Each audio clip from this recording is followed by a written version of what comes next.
Warning, this podcast contains mature content, including scenes or descriptions of graphic violence, sexuality, and psychological trauma. Listener discretion is advised.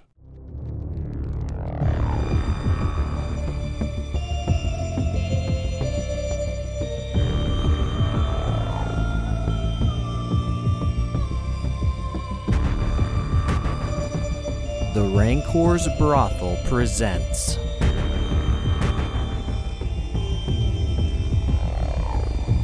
Mothership, a sci-fi horror RPG by Tuesday Night Games.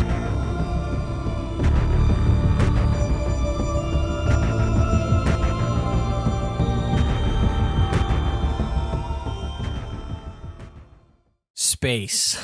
The final front. Wrong game. It's close. Similar. In space, no one can hear you scream. That's probably a better tagline if I'm going to go with one. Starting a new RPG, demoing it on the show. One I've been excited about for a long time. Mothership is a sort of rules light space RPG. It's got some pretty nasty stuff in it. I enjoy the rule set. I think it's kind of fun. It's a little bit more complicated than some of the rules light stuff we featured before.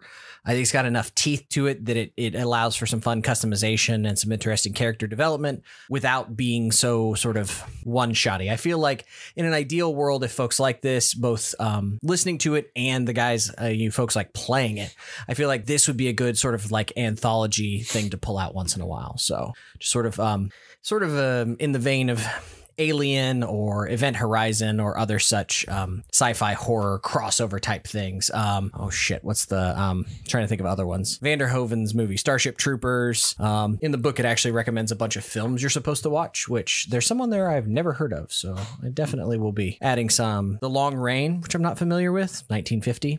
The Forever War, 1974, The Thing, Event Horizon, Starship Troopers, Pitch Black, IBM and the Holocaust, which sounded kind of interesting, A Collapse of Horses, Hypernormalization, The Hyacinth Disaster, so some solid films in here. Anyway, basis for the game. One of the things, though, that I think that the author does really well, because this is sort of a creepy game, I think his name's Sean. I feel like his name is Sean McCoy.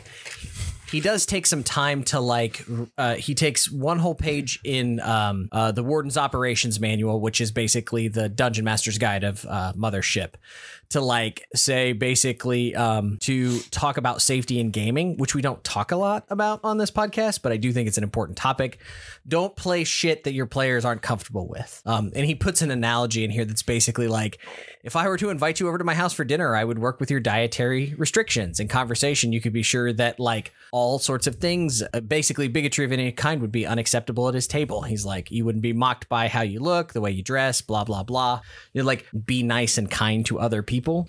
I do think people use gaming as a power trip quite a bit. So I think it's a nice thing to point out. And he even starts the introductory adventure, which we will be starting tonight, Another Bug Hunt, and says to review with your players that they don't have any major issues with things like arachnophobia or body horror or violence, claustrophobia, or mind control. So if you're affected by any of these things, probably shouldn't be listening or playing. I suppose I can't say if I'm affected or not by mind control. How would I know? That's a fair point. That's a really good point.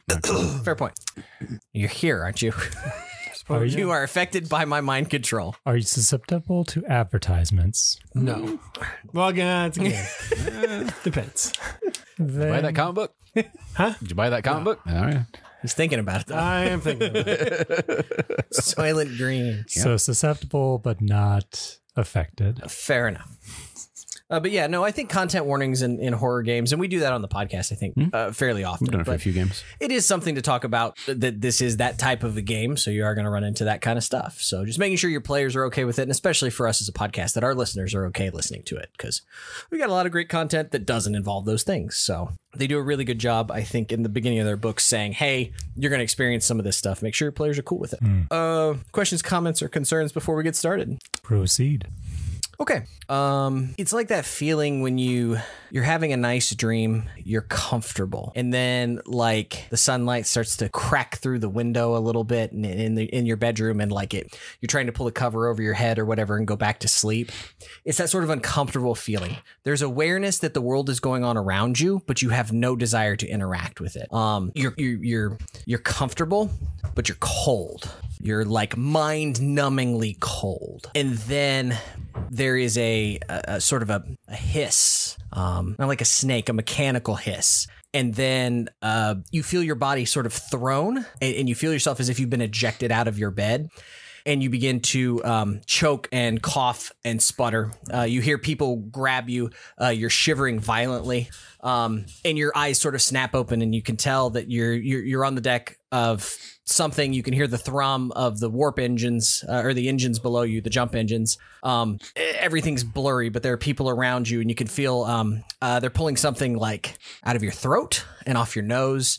And you're shivering uncontrollably. Not a lot of action you can take. You're numb. You're unable to physically move. And you hear someone say something, and you feel a pinch in your arm, and just suddenly it's as if you have a massive adrenaline rush. The smell of the smell.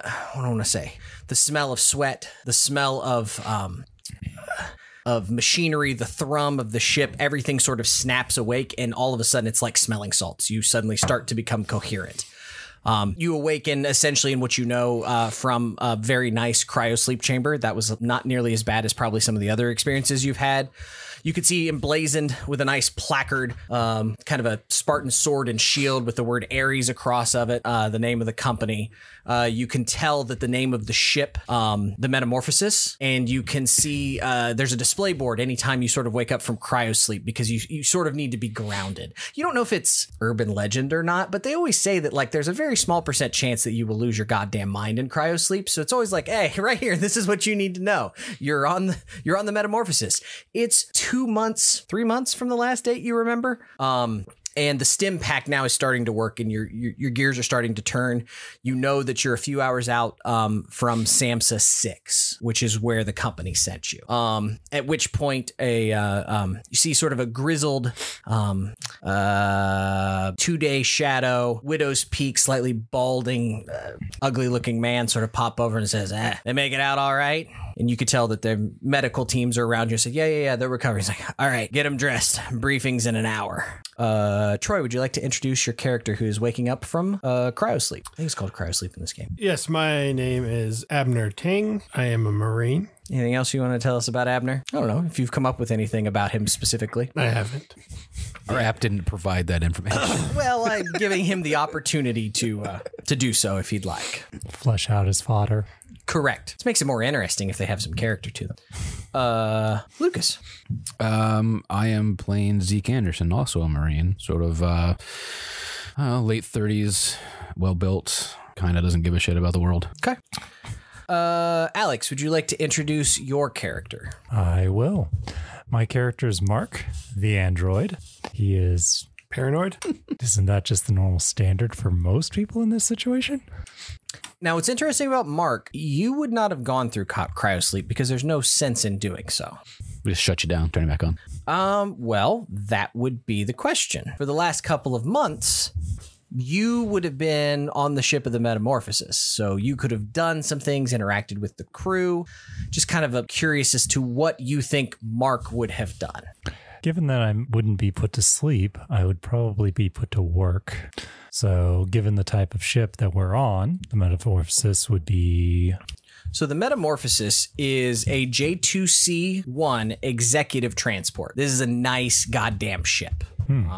I didn't expect to pull out the Shipbreaker's Toolkit, but I believe that there is a picture of the executive transport in here. It's an executive transport, so it is something that the company is going to send important personnel on. It's not like what you would consider a ship of the line, but here you go. I found it. If you'd like to see sort of descriptions of the executive transport, because you had several months, so now you know the Metamorphosis inside and out. You can see descriptions, how many crew there are, if any of that is of interest to you. we can get to sort of some background stuff if you like, and we can go back in time if there's stuff that you'd like to know specifically. One thing that might be important to know is how many crew are actually on it. Because the idea is that with space travel in this, you're using sort of jump points to travel ridiculously long distances, but often the crew, again, you can think of Alien or any other number of shows, the alien crew or the human crew would be put to sleep, and the androids or the computer systems would navigate during that time frame. So you are cutting off a significant amount of time in terms of the journey. But it says in here, in this universe, less than 1% of people ever leave their planet, and less than 1% of those people who leave their planet ever leave their local star system. So you folks are in elite company in that you not only are traveling space great distances, you're doing it on a frequent basis for a job. It's considered incredibly dangerous and incredibly lucrative.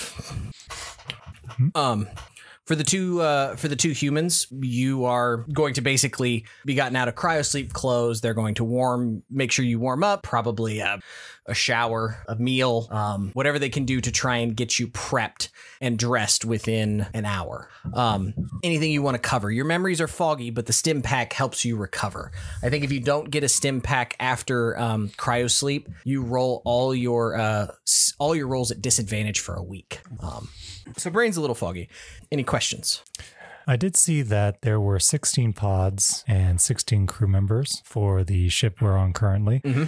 If all of the humans were in cryosleep, would any of the staff that is currently helping them out be androids as well, or would they be folks who were woken up for the process? So they probably would work in shifts. It wasn't a massive jump to get here. Mm-hmm. So what would probably happen is that probably like half the crew served for like, say, a month, and then they went to cryosleep and the other half of the crew woke up, or whatever the case may be. So there was all the pods were used for the team that the company is sending, but not all of them were used by the crew that is operating the ship, if that makes sense. It does. Any other questions?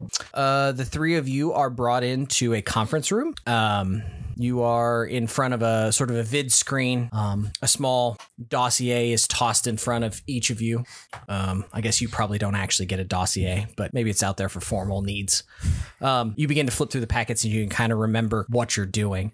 The sort of weaselly, widow's peaked, grizzled man who smelled of stale cigarettes introduces himself as Moss. And he is your contact for this particular job. He and the rest of the crew of the Metamorphosis are here to support you folks, because you're going to figure out what's going on. Welcome to Samsa VI. Gentlemen, in case you've forgotten, and he shows you the packet. And basically, it's a little bit of history of what's going on. About 10 years ago, ARIES detected signs of biochemistry on Samsa VI and sent a team to establish a base and investigate. ARIES, the company, is a biochemical and xenobiological company, specializing in cutting-edge pharmaceuticals, exoarchaeology, and pharmacology. So ARIES goes around and finds aliens, living or otherwise, and manipulates them for whatever they need. So Samsa VI, 10 years ago, seemed like a great place since it had biochemical markers and something to investigate. About a year ago, a skeleton crew of researchers, engineers, and Marines arrived on Samsa VI to establish Greta Base and Heron terraforming station. So not only are they finding signs of biology with the scouts, now they've decided that they're going to terraform and start taking samples and everything else, right? They did discover forms of life, including a species of arthropods. 9 months ago, they began extensive study of the arthropods, and 6 months ago, Greta Base ceased all communications with the company. So 3 months ago, the company hired this crew and sent them out on the Metamorphosis to figure out what's gone wrong. 6 weeks ago, the company entered the Samsa system, and as Moss can report, Greta Base was unresponsive to any communication or any hails now that they're in the system. And now you're just a couple days out. He's given you the briefing reports. You know what's going on. There's no communication from the company specifically yet, other than to proceed. You three, along with some additional personnel, aka other fodder should you need them, are going to go down to Greta Base and figure out what's going on. Any questions? What was the last known communication, like what the actual communication was with Greta Base? All signs were that the terraforming was going to plan, and that the biologists were especially interested in these arthropods, these creatures that they found on the planet. The company has updated your mission parameters, and he points to one of the particular pages. First thing we want you to do is rendezvous with Second Lieutenant Kaplan. That's the commander of the colony. Assess the situation with Kaplan and reestablish satellite communications. We've got to get the terraformer back online. If that proves impossible to do, you're to evacuate Dr. Edom, who was the mission specialist, as well as the colony's synthetic science officer, Hinton. If you can't bring Hinton back, bring back his logic core. It is considered mission critical. It goes without saying that there are probably around 24 people on this base. Moss makes it very well known that he cares only about Dr. Edom and Hinton's logic core. Any known hostiles? It's a mostly dead jungle planet. You got a problem with bugs? Doesn't everybody? If they're giant hostile bugs, yeah. I mean, these are thoughts to be had when we've lost communication, yes? We'll see. If it all goes tits up, bring back the goddamn logic core. And for those of us who don't know what a logic core is. The android's hard drive. Okay, gotcha. You can rip it out of his abdomen. That's fair. As you do. Yeah, I didn't know if androids were like, they have like flesh around them? Are they like straight up metallic? Like, I don't know what the deal is with it in this game. Those are cyborgs. Fair, but I mean, if you read the not if it's like a synthetic flesh. They're not made of armor, I don't think. There's the loadouts. No, their AC works the same as human. No, but I would take that if my skin counted as armor. They can't be frightened as badly, apparently. But. Androids are a terrifying and exciting addition to any crew. They tend to unnerve other crew members with their cold inhumanity. Pretty spot on for the person playing it. Alex is just... I try most of the time. Oh, no, that's in the other book. It's all that we can ask. Mm-hmm. He tries to pretend to care about people and things. I don't even pretend to care, so you're one up on me. Yeah. Well, you're just more sociable than I am. If I didn't pretend to care, then people would start thinking I'm not human. I mean, androids are a part of the crew because they can do a lot of things and go places where humans can't. Obviously, right? He doesn't breathe. He can go underwater. He can survive. He can tolerate radiation and extreme temperatures without any issue. He can interface directly with machines. So just imagine I'm a person, but better. And also company property, which they like. So bear that in mind. Any questions about your situation or things you want to go over with Moss? I don't think so. Okay. You do know that the company is providing 2 months of salary for this job, as well as 1 month of hazard pay, transportation to and from Samsa VI. Everyone also gets a hazard suit, an SMG with 3 magazines, a first aid kit, and a stim pack.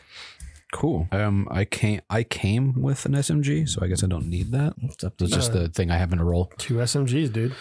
I mean, you can use them one-handed, so maybe I'll take it. Times 2. SMG. Also, you said with how many? 3 magazines. 3 mags. And a hazmat suit? A hazard suit. Is that the same thing? Hazmat? No, it's not. You have to look at the armor. Can I have the player's guide, please? Player's survival guide. I think that one has an armor rating of either 3 or 5. I have... Because I think the hazard suit, like hazmat suits are specifically hazardous materials. I think the hazard suit also includes like extreme temperature and I don't know if it provides its own oxygen supply or not. It's about midway through. There it is. Those are guns. No, the one after that, before that, it has the pictures of the people. Yeah. It tells what the armor rating is at the bottom. There was also a list somewhere at the very beginning of the character creation. And stim pack. Pictured hazard suit. Yeah, 1 stim pack. Armor points 5 just says designed for planetary exploration and examination, so it does not detail if there is any special or anything. The very first page of the book has the special information. That's what I was looking for. Air filter, extreme heat / cold protection, hydration, reclamation. 1 liter of water lasts 4 days. Short range comms, headlamp, and radiation shielding. No, again, that's the hazard suit. Is that different than a hazmat suit? We have a hazmat is not listed, so I assume that is what it is. I would say I came with standard battle dress, which just has comms, but it is a better AP. Well, yeah, because you're wearing bulletproof armor. Yeah. But if this planet is less habitable, then I suppose I should wear the other one. I don't know. No, there's no issue with I don't think anyway. I mean, they're in the middle of terraforming. Like, it's not like you're dropping on the surface of Mars or anything. Okay. You are dropping on an Earth equivalent. They want to terraform it further. If for some reason I need to swap out, I'll take the time to swap out if there's a bad area. Anything else you want to talk about, discuss, look into? I just want to confirm, you said SMG, hazard suit, first aid, and what? Stim pack. Stim pack. Sorry. Go ahead, Alex. Given that I was awake for the 3 months, is there any information I would have either acquired from being with the crew or any training I would have been able to expand on since I was conscious and working the whole time? Yeah, we could talk about that. Let me see. I don't know how long training is supposed to be. If it's for the very lowest, it's 2. I think it goes up by 2 years each time after that. So training is a time-consuming thing, to say the least, in this game. That would be a player's book. No, yeah. Skill training. So train skills would be 2 years plus 10,000 credits in materials. So even to just train a skill. So if there's something you'd like to work towards that makes sense that you could do, I would say if at the end of 2 years you can train on it, then absolutely. Well, I was thinking, given that I was working on the ship, some sort of jerry-rigging or what have you, since I'd be doing odd jobs in addition to the computer stuff I'd probably be doing. Yeah, you start training towards that. I don't know that I would call it trained yet, but if you want to put down that you've done 3 months of training, basically, I think you just have to accumulate by the end of it 2 years worth of training and 10,000 credits. So if you'd like to throw 3 months of training towards jerry-rigging, I'm okay with that. It was either that or industrial equipment, and jerry-rigging seems like it'd be more fun. Then you could use the big claw thing to fight the aliens. They're the Marines. I'll leave it to them. Yeah. You can. How well did I go for the Marines and aliens? You can bioscan them at least. It's a useful tool. I'll just go out into outside the airlock and let it just die. Best of luck to you. All right. If there's nothing else, it's time to cram into the dropship. Which basically, I haven't read a whole lot on the dropship. I glanced at the shipbreaker's toolkit. It's a dinghy. They sort of look like diving bells. Yeah. They're not exactly like probably super fun. Oh no, I guess the dropship. I'm thinking of the there's a thing in here called a coffin lander that does exactly look like a bomb. It's just a drop for planetary drop troopers, that's all. Yeah, so you're coming in flying on a sort of a drop ship like out of Halo or something. Cool. It's a box. What's in the box? It is packed with a decent sized group because it's U3, a few additional Marines. We'll say that there's at least one scientist and Teamster in case you need them. So it's probably about 10 people plus the pilot and the co-pilot. So yeah, we'll say you plus 5 other guys. Yeah. We were supposed to have a 4th player, so makes sense. But as you go down, obviously crossing from space into atmosphere is pretty rough. The ship begins to bounce around quite a bit. It reeks of awesomeness. Yeah. I was going to say human sweat. So yes. So yeah. I mean, depends on what you want here. Stuck in a box with about a dozen guys on a high protein diet. Good God. Awesome. As you descend Into madness. you see that there is a sort of some dark swirling clouds that you hear. The pilot's name is Anders. The co-pilot is Renfield. That bodes well. It's good. Let me back up.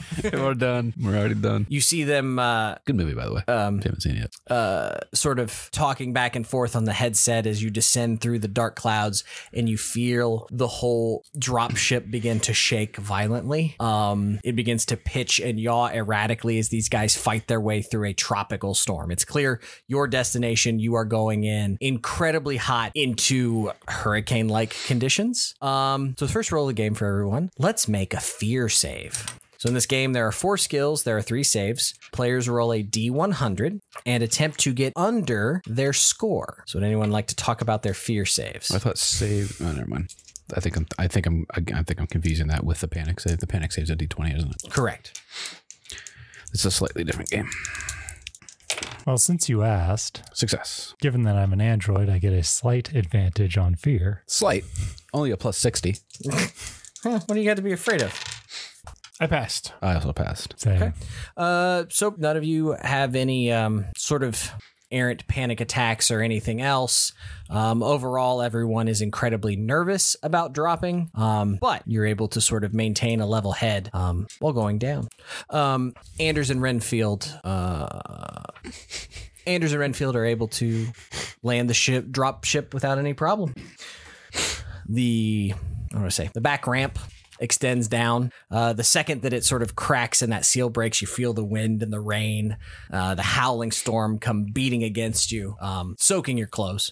And you can sort of step down into incredibly thick mud. And up ahead, you can see sort of a prefabricated series of sort of connected buildings that form Greta Base. It's actually fairly large, all things considered, but it is sort of a prefabricated habitat like you would expect to see in any number of sci-fi shows. Do we see any signs of life as we step out of the dropship? No. No people, no vehicles, like a fleet of vans. You see a modular, no you don't, a modular prefab base choked by tumorous vines, scarred by rain, appearing completely deserted. As again, the rain is coming down hard enough that it is difficult to sort of hear each other yelling over the wind. Sorry, I was going to answer something for Lucas. The thick mud is like, we're talking like ankle to mid calf deep. You do see some ruts moving straight towards Greta Base. It tells me about how far of a walk that it is. It's visible through the rain, but it's a 10-minute walk from the landing zone, probably. Then we trudge. Okay. Is there a commanding officer in this group of individuals? You guys can look at each other. I mean, who's in charge? The company sent you. You're the experts. No. You chose 2 Marines and an android, so. Nobody? I don't. Punch him in the face. I'm in charge. I'm in charge. All right. I don't care who's in charge. I was just asking who was in charge. So I guess, Abner, if you want to be in charge, you're in charge. Let's check out the module. Okay. It is quite a trudge through the mud. The wind is biting. Again, it is a large structure, but you move towards what would be sort of an airlock, a mud room, so to speak. Appropriate. That would be, you can see that Greta Base, there are no lights on, no obvious signs of habitation. I mean, I assume it's ran on a generator, if any electricity exists at all. Yeah, no, they would have utilities and stuff, yeah. What is the atmosphere like on here in the planet? Like, is it very similar to Earth? Yeah, what we're used to? I mean, they did have a few months of terraforming, so it's getting closer, but there's nothing, at least where you're at right now, you're sort of in thick, sort of dense jungle-like environments. But the air is breathable. We'll assume that it sort of has a sort of a stereotypical day-night cycle. It's probably not 24 hours, but it's nothing unusual. What time of day would you say it is if we were doing that? It would be thematically appropriate if it was a dark and stormy night, so we'll go with dark and stormy night. Could be early evening or late night. I'm asking. I would say that it is probably not early evening. We'll say that it is, what would you call that? Post-meridian, 8 hours. So the sun went down several hours ago. Okay. We wouldn't know. We're in the middle of a storm anyway. I mean, as we were flying over, did we happen to notice how big this storm is to expect how long this should go for? You would expect it to be for a little while. It's not going to last for forever. You don't necessarily know that the storm patterns of Samsa VI, but it wasn't like a great red spot that's like swirling over it. Yeah, that's what I was gonna say. Like, if we were close enough to the planet before dropping in, could we have seen the eye, like, to register how big this thing is? It's not too massive. You get the sense that it is a tropical area, so you get the sense that it storms a lot, but it doesn't look like this is a planet-wide thing. You would assume that it's going to storm for the next couple of hours. Okay. You also said it was a dead planet, so clearly it doesn't rain enough. Yeah. Your version of dead and Moss's version of dead may be entirely different things. Yeah, dead could mean many things. Fair point. Is it Moss? Like MOSS? Is that? MAAS. MAAS. Moss. Moss. That's unfortunate. Okay. It's the nickname to marketing as a service. We weren't happen to be given like a layout or blueprints of the base. I don't think that's the terrible thing to ask. You wouldn't have had satellite imagery, but you would. No, but if we like want to know where the galley is or where the common room, whatever. They would have a map to this place. Power, maybe. I mean, yes, yeah. Surely they were schematics to how this place was set up. Well, so the thing is that they would have sent them up with supplies, so you would kind of know the generic structure. You may not know exactly how things are laid out because they would have had some options of how they would lay it out. But there are some general assumptions that you could make that would make sense. It's a compromise. Well, they came a year ago and stopped communicating. I mean, the prefabbed house was probably, or the prefab base probably went together in only so many combinations, but... Well, given this is a horror scenario, we could always go with the old standby, split up, and hope everybody doesn't get eaten. That's sort of what Greta Base looks like. Obviously, it's not a podcast. It's a series of squares and circles. A lot of times, the squares are going to be the larger common areas. Makes sense, right? So dining halls, medical bays, crew habitats, etc. Utilities garage, that would be the bigger squares. The circles are probably going to be like more important rooms, sort of like food storage, maybe command centers, armories, etc. So like you don't necessarily know exactly where everything is because they could kind of fabricate it a little bit the way they want, but that's the way that these sort of ARIES prefab places go. Let's go to where the power would be. Okay. Any signage? No signage, and it is thunderstorming. The path leads. If you follow the muddy path, the path leads straight to this where's airlock. our "you are here" sign? That's what we're looking for.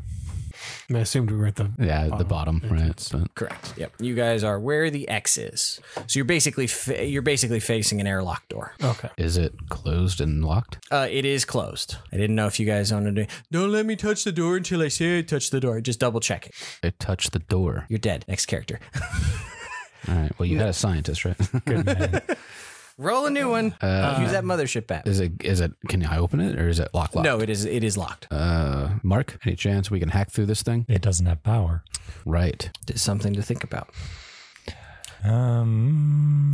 Given the equipment we have on hand, does anybody have a portable power source? I have a lockpick kit, but I don't know if it works on this type of door. Well, if we have a whole team of people that aren't us too, did any of them bring? Yeah, anybody got a blowtorch? Roll for blowtorch. Preparedness roll. I have infrared goggles. Think that'll help in this situation? You can see better. So yeah, no, one of the things that's interesting about Mothership is you could sort of pool ideas. So like you've come up to a locked door, no power, lights are off as far as you can tell, right? Like, so you're right. The door is probably powered, but I think that like the thought process that you're going through is kind of what Mothership is supposed to be. And you can kind of start to discover and almost argue for things, right? So you have a lockpit set. Does it work on a door? I don't know. Let's think about whether or not it would. And it's not a key. If it's not a key lock, it's not going to work on this door. I don't think it. I think that's a fair point, but you also would encounter these doors too. Right. Sure. I think you're making an assumption that your lockpick set goes to a traditional I lock. suppose that's fair. Correct. Versus a lockpick set appropriate to the amount of the kind of doors we would be encountering. Also fair. Right. Like a key identifier would probably be equivalent to a lockpick. But again, does it necessitate power? Would a lockpick set necessitate power? But Or is it a multiple strength roll to just pull this I was fucking going to thing say, aside? even powered doors in today's society can be opened if the power is off. Does it have like a big wheel on it that we can all roll and spin? Sure. And I mean, the thing is that you have a player in the party who literally is a walking power source. Would That's it be true. out of the range of possibility if he is an android that jerry rigs things to be Working able to on it. supply power and hack? You know what I mean? So like, there's no right or wrong answer. It's just it's how we want to sort of decide it. Could So- he use hacking to give it enough power, enough juice to unlock it or to open it? Yeah, I think that's the thing is that this is not like D&D where you have a specific set of skills that use things. We go, okay, what do you have and what can you do? Right. You know what I mean? And then the idea with the roles is that you kind of you either succeed or you fail forward, right? You're always moving the story.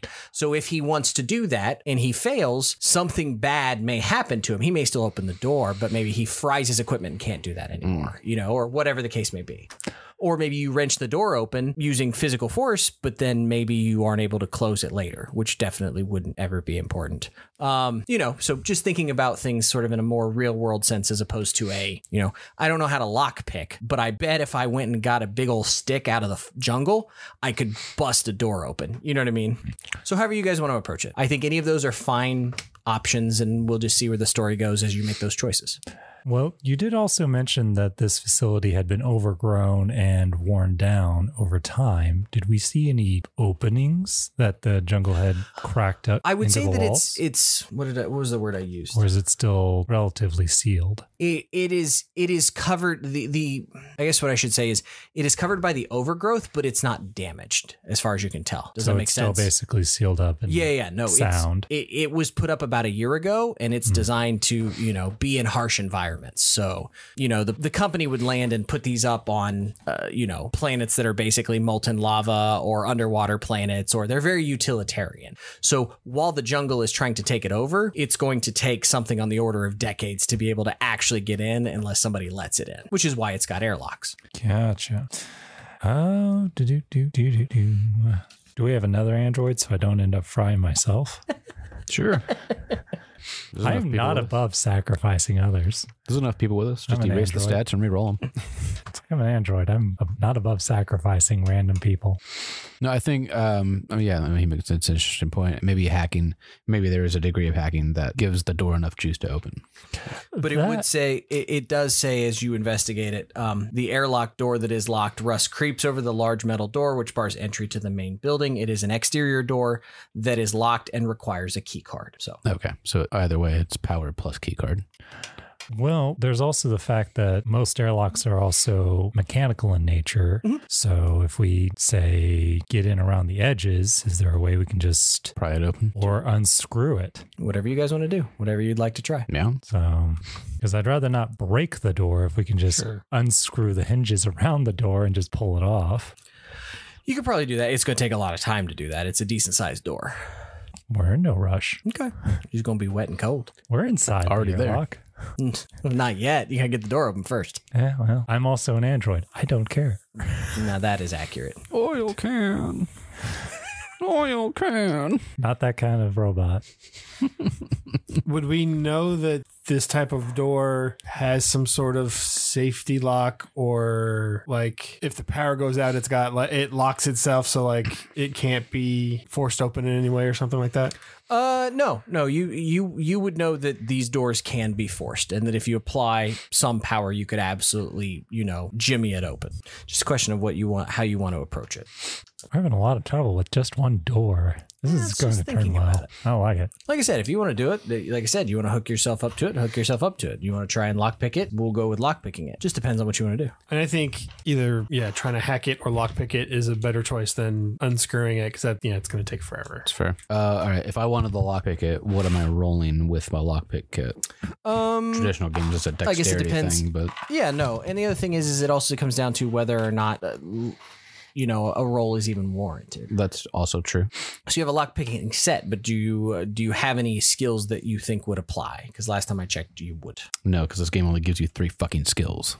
You can also roll on skills. You just have to use your base stats instead of the additional trained skill stat that you would add on top of it.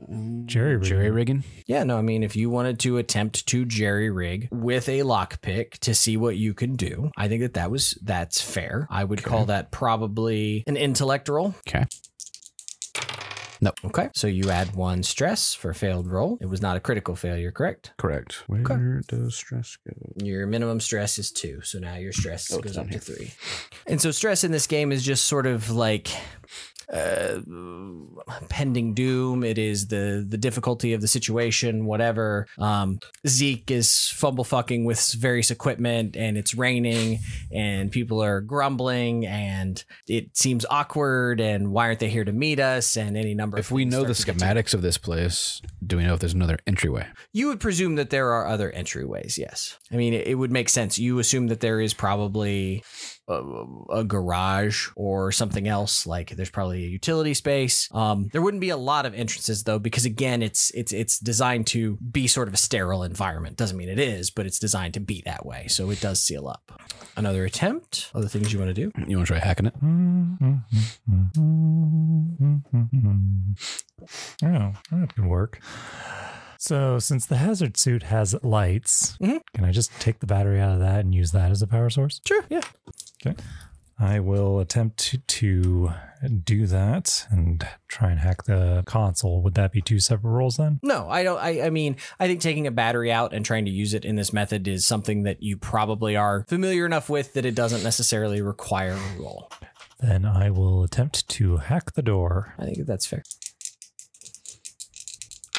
You get a plus to that roll because it's expert, right?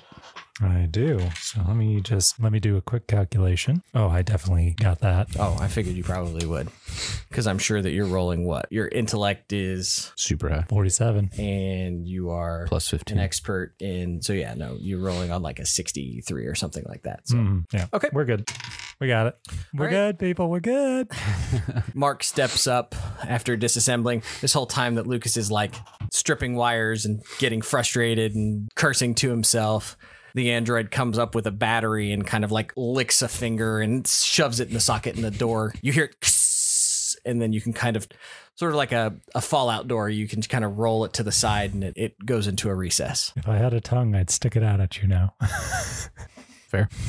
Cool. And we go. Let's go inside. Okay. You step inside the airlock. You see muddy floors and storage lockers lining the walls. Clearly the idea is that probably people would come in and drop their shit. As everyone makes it inside, let's close the door behind us. Sure. Do you want to lock it? Yes. Okay. Easy enough to do. You can just repeat the process. Done. While he's doing that, anything else anybody else wants to do? Turn on a flashlight so I can see. We have Good idea. flashlights in our You had helmets. flashlights on the, but Yeah. yes. Headlamp. Sure. Do we see anything immediately in this corridor? Set of storage lockers. Open, closed, Some of them open. empty? Some of them closed. As you kind of poke around and take a look at them, you see a hazard suit. You see 2 pulse rifle magazines. Okay. And you see a rosary. Okay. Do you want those? Troy's eyes lit up when I said pulse rifle magazines. Is that your gun of choice? Yes. You also see a few of the lockers have deep indentations in their doors, like somebody punched it or they took a large impact. So then broken into, not just opened. You also see one that appears to have a giant, for lack of a better word, claw mark through the steel. That looks good. Like 3 claw marks, but not like a Wolverine, like 3 tight claw marks. It's like 3 very wide. Like, to call it a claw mark, it reminds you of a claw mark, but it's quite big. Is If there the claws are any- attached to a single thing, then the points of the appendages have to be inches. Is probably not the measurement to describe the distance between them. Is there any kind of like fur or anything stuck to the metal of the storage? Not as far as you can tell. So kind of like the equivalent of if there were the claws on the edge of a webbed foot from a frog or what have you, how those are so wide. Right, exactly. Like whatever it is it is spread. Like the audience can't see it, but I'm using like my pinky, my thumb, and my index finger, and spreading my hand out as far as I can. If it is a claw and it's attached to a single thing, it's big. Are we seeing any other signs of blood or damage to areas? Just this one section has claw marks. Correct. And if you think about it, you are now inside the airlock, so there is another sealed door directly in front of you that is part of the other side of the airlock. Was this on a locker, you said? Yeah. What's in that locker? I gave you everything that was in all the lockers. So you got the magazines, but no rifle to go with them. I got a rifle. You got a rifle. Lucky. This is my rifle. This is my gun.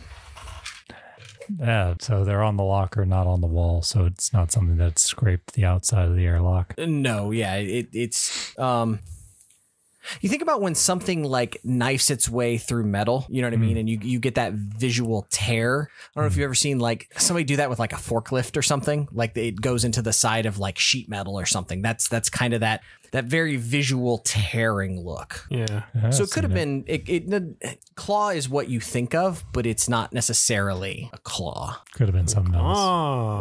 Claw. Got it. So second airlock. Yeah. Well, that's not a bad idea either. A claw machine being very, very wide. Yeah. I guess I'll need to get through this other door too. I will say at this point that you got through a door. I feel like you've jerry-rigged your tool. You can open the next door. I got the system down. Doors open. Okay. As the door opens, you see a ransacked mess hall and rec room. There appear to be some flickering lights in here. It's not constant, and the instant smell of damp. You know how damp stuff smells musky? Like you get that instant smell of wet musk and blood and awful. There's a nice banner hanging on the far wall. It says "Happy Birthday, Olson." Rain is clearly dripping in from somewhere in the ceiling because there are puddles of water. There are empty cups, dishware, broken glass, bullet casings, blood splatter, bullet holes, large claw-like gouges in the furniture. You see a makeshift barricade off to the left. There's sort of a corridor. It looks like some stuff has been piled there as a makeshift barricade. An upturned table with what probably was once a nice cake, now very gross and rotten, splattered on the floor. And there's a small kitchenette in the back corner, and sort of laying there, very presentational, very horror film-esque with the flickering lights and everything else, is severed head. I feel like fear saves are probably appropriate at this point. I deal with severed heads all the time. Just barely succeeded that one. I did not. Did you critically fail? I did not. Okay. Failed save means that you take a stress, and I think that's it. Gotta remember how this game works. I think you have to reach a certain level of stress before you take like a condition, don't you? Yeah, you gain one stress. Or you crit fail. When you crit fail, it also gets bad. Yeah. It's a question of whether or not you need a panic check, which I don't think this qualifies as a panic check. That's for something serious. Someone dies. A lot of people fail their rolls. So you suddenly see this horror scene play out in front of you. The smell of the blood and the roar, or sort of the rainwater and the rotten food and everything else just sort of washes over you. And Troy Abner sort of jolts a little bit and adds to his stress. What would you like to do? Explore the vault. It's kind of what it feels like. You're right. I was making a reference to a vault, given the description. Yeah, let's go to this egg-shaped room. As you head towards that, you can see a small. It's a small kitchenette, and then it leads back and around. So basically, right. I don't know what Lucas did. Yeah. So where this barricade is here, this is a kitchenette with space behind it that you presume leads back to storage, pantry, freezer storage. Okay. So if you head that way, that's what you would expect. You could still head that way if you want. Just wanted to let you know that I kind of drew it as a wide passage, and it's probably not quite that wide. If that makes sense. I do have one question. Yep. At a glance, can we determine how long that head's been there? Do you have any applicable skills? No. Fair enough. Now the scientist I made Well, you didn't bring one. does because he's got field medicine. Well, We got one with us in our group. Yeah, you can ask Because if him. this guy dies, that's who I play. You could ask him Or her. Don't be or her sexist. or they. Fair enough. I ask them if they can determine the length of time this head's been here. Not recent. The state of decomposition, I believe, is what you're looking for. That's the terminology I probably should have used, but I'm not a medical professional. You would. I'm a Marine. Hoorah! Simplify and all that shit. Yep. You're a company Marine, though, so ARIES probably has its own special. Aries 5. I don't know. ARIES 5. I don't know what 5 means. So Aries forever. 5 doesn't mean anything. It's Semper Fidelis. It's Lat. Anyway. sure, whatever. ARIES 5. Damn you, Lucas. No military training either. No, the doctor in the group would I did my glance. 6 years. You're probably talking several months. Gotcha. No insects in this room? Not that you see. Interesting. You are seeing more of those large, definitely not claw-like gouges. No, in absolutely. Furniture and tables. Got that. Yep. Well, what's in this pantry? Okay. As you go into what is actually a pantry area, you can see that it's that room is kind of divided into 2 sections. The first section is very much a pantry with shelves, foods. What do I say? cooking utensils and other things, right? And then there's very much like a chest freezer locker in the back of that room. But the shelves in the pantry are completely bare. Their contents are completely removed and divided into large piles of MREs on the floor. In the far corner lies the slumped over body of a Marine. Dog tags still intact? Yeah. Check them. Second Lieutenant Lange. No. That's the head honcho, right? No? You were looking for Kaplan. Kaplan. Oh, I forgot to write that name down. But it was second lieutenant. Right? Yeah. Lucas, as you come over and go to like pull those dog tags, there are the corpse is fairly emaciated. That makes sense if it's been months. And there are strange sort of, best you could describe them as like paper cuts. Paper cuts. Yeah, on the flesh.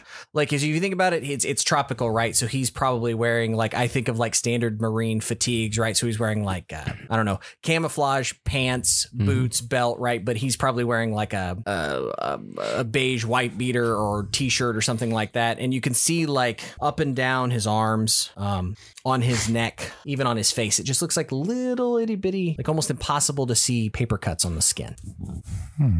But no blood. No. Not even around him anywhere.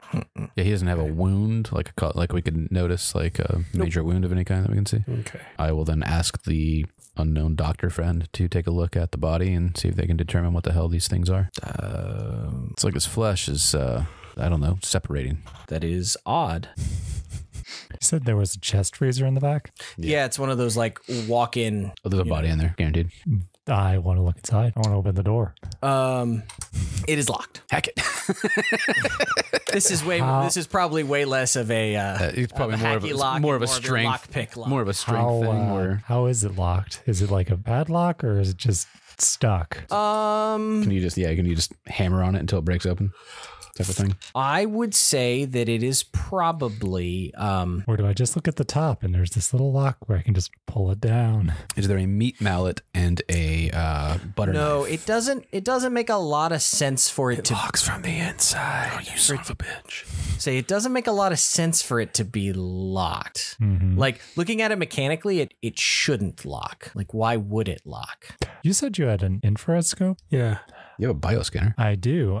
Before I try and force this, I use my bioscanner to see if I pick up anything inside that is currently alive. Do we have any? Does it have a description of what the bioscanner does? Yeah, you might have to look at the equipment page on that. You're the one who looked it up. No, I didn't look it up. It was part of the loadout. I just wrote it down. I have no idea how this thing works. Improv. Make it make sense. No. I like to imagine that he pulls it out of a case very delicately, picks it up, and Mark goes, I have no idea. Allows the user to scan for signs of life, can tell the location of signs of life, but not what the life is. Blocked by some materials at the warden's discretion. Does it give a distance? Long. I don't know what long is. Long is long range 100 meters is 50 to 300 feet. 300 feet. That's decent. I would say there is a lot of metal in everything. So like you could theoretically scan the whole base if everything wasn't encased in metal, but you can scan rooms relatively easily. So I can scan this after I open the door is what you're telling me? Oh yeah, 100%. Which defeats the purpose of scanning the door. It's just a chest freezer. You should be able to get through that. I'm not wanting to. I would like to see what's inside without the thing that's That's what I'm saying. Coming out to eat me. Like that won't be as thick of metal as the rest of this base. Like you should be able to scan through it. A freezer? Ask Freezer this would guy. be more thick than the rest of the base, I would think. Not Gotta necessarily. stay cold. It's up to that guy, and he says no. Fuck that guy. The infrared. This is our game. Would that be able to see through the metal, you think? I would say there's probably a window. In the freezer? Yeah, maybe. If there's a break the fucking window, then window. let's look at the Okay. window. I'll look in the window. Is it still frozen inside? There's no power.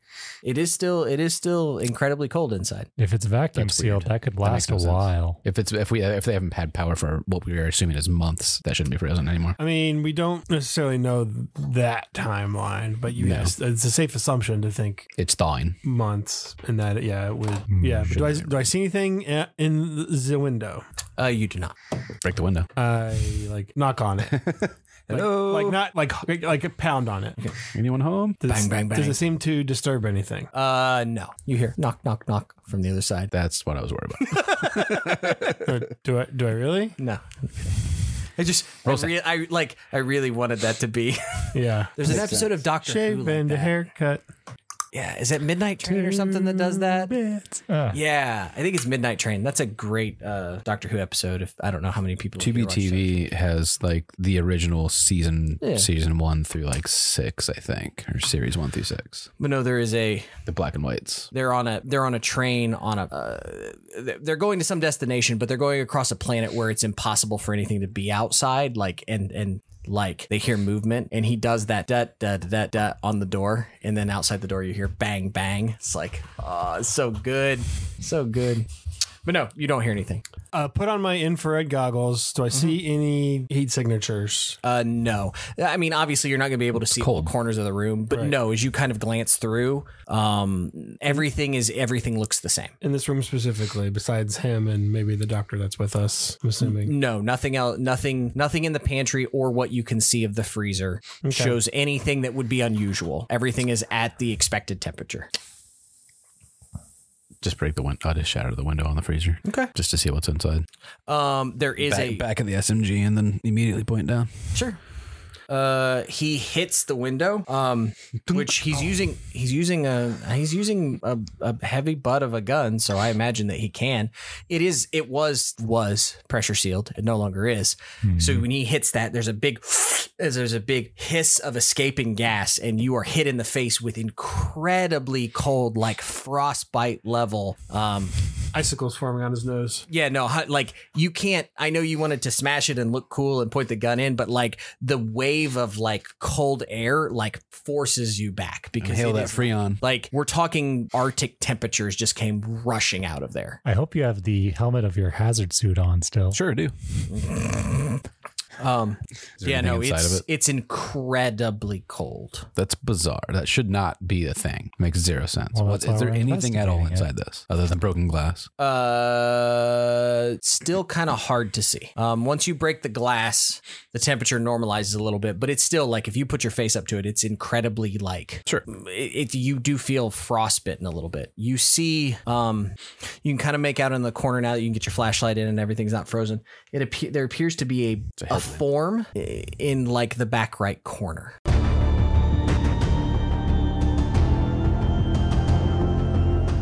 Our title track, Sounds from the End, was composed by Nicholas Judy and is licensed for use through Dark Fantasy Studio. Like what you heard? Check out more episodes online at rancorsbrothel.com, on YouTube, or anywhere you can download podcasts. Enjoy talking nerdy? Follow the podcast and chat with other listeners on the Facebook page Fans of the Rancor's Brothel. Most of all, keep circulating the tapes. Much love, everyone.